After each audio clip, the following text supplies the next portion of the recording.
Lawmakers at the State House have introduced several pieces of gun-related legislation. We thank you for staying with us at 5:30. I'm Jared Smalley. I'm Jennifer Bullock. NBC4 State House reporter Natalie Fahmy has been tracking those bills. She tells us where Democrats and Republicans are seeing eye to eye. Natalie?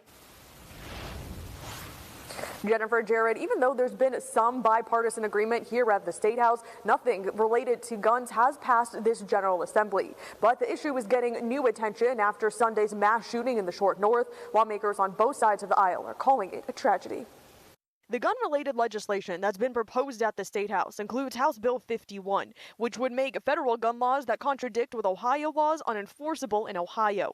It also includes House Bill 433, which would limit mass casualty weapons in Ohio. And though those bills are more divisive and less likely to pass the State House, others, like House Bill 522, which would increase penalties for repeat violent offenders, have more support.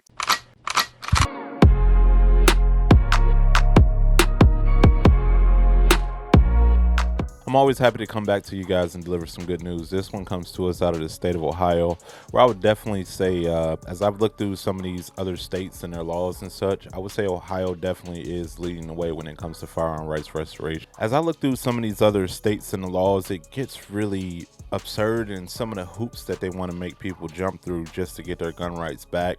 And even some of the states where you look at, like, I think New York is one of them, that makes it really, really simple for somebody who's been convicted of a mental disorder, come from a mental home and get their gun rights back.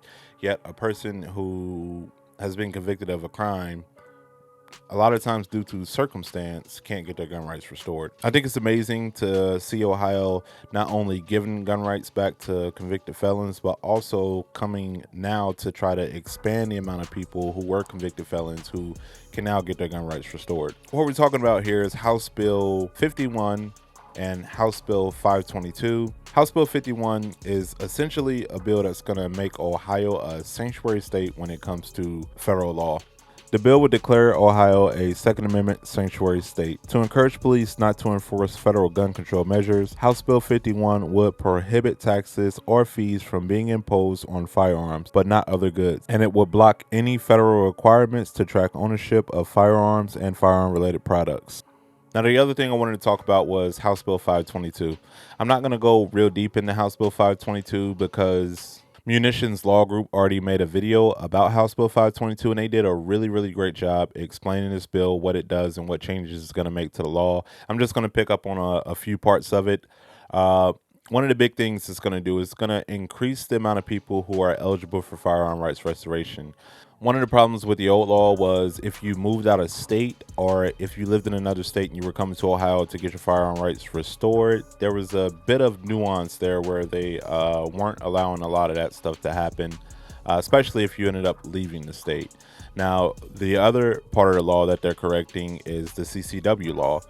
There was a bit of conflict with, once you got your rights restored, the CCW law still said that felons couldn't have firearm rights. So now in Ohio, they're trying to correct that, and I do see that part of the bill definitely passing. The other part is going to be federal felons. So we're not enforcing any more federal gun laws, and people with federal crimes would now be able to apply to the same statute that people who had state crimes apply to and get their firearm rights restored, even if you're coming to the state of Ohio with the federal crime. I think that's huge. I think all of this is huge, but I think that one's huge in particular because I know people who have federal felonies who have problems getting their rights restored. Now, it's not going to make any changes to the DV portion. I've had a lot of questions about domestic violence. In Ohio and pretty much any state throughout the country, they're not going to give you your firearm rights back if you have domestic violence on your record.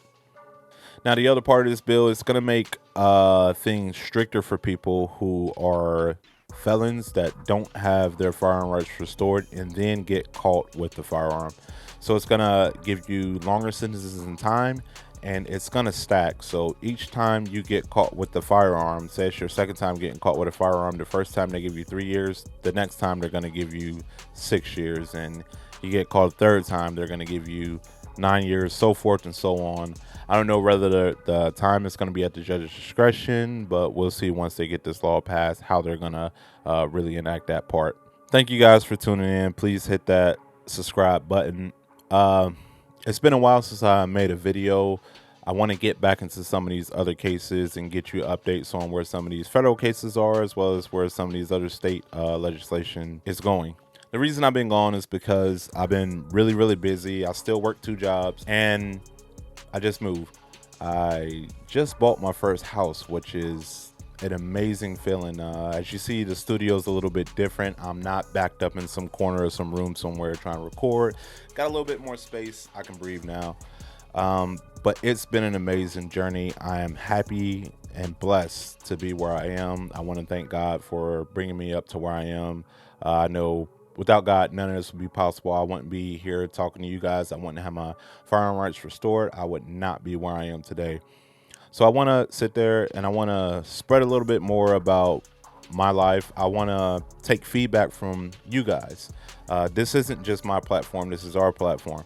So if you got any ideas on more things that I could do to bring light to this issue, if there's other content creators that you know who you think might be willing to work with me or who I can work with, send them my way, send me their way. I would love to do whatever I can to bring more light to this issue. I mean, God put me here for a reason. He gave me this platform for a reason. And I want to do my best to be an example to the two-way community and to you guys how to get your lives together. It's been a really long journey for myself, and I want to start trying to leave you guys with some inspiration. So I'm going to pick one of my favorite quotes up here. I'm not going to quote it because it's a bit lengthy, but it's one of my favorite things that I have read thus far. And it's about emulating other people. It's about finding yourself a role model to follow. Now, for me personally, I don't believe that you can just choose any old role model. I can't just say, hey, I'm going to be Elon Musk, because I don't have Elon Musk's resources. I don't have his parents. I'm not from where he's from. I didn't live the life he lived. I didn't go to schools he went to. But if I find myself a role model that's somebody from where I've been and is going where I want to be, then that's the role model that I want to set up for myself. And I think essentially that's what I did in life. That's how I got to where I am. I looked at people who had felony convictions, people who are doing YouTube, people who are where I want to be at in life, and I follow those people. I still follow some of those people to this day. I follow the man into the career that I'm doing now just simply because he's a felon. So let me know if you want to know more about that. Drop that in the comments. I'll give you more information. I'll make more videos about my life. I plan on dropping a lot more firearms content, and I'm going to keep following these news stories. Thank you guys for tuning in. Remember, like, share, and subscribe. And don't forget, guard your freedom, my friends.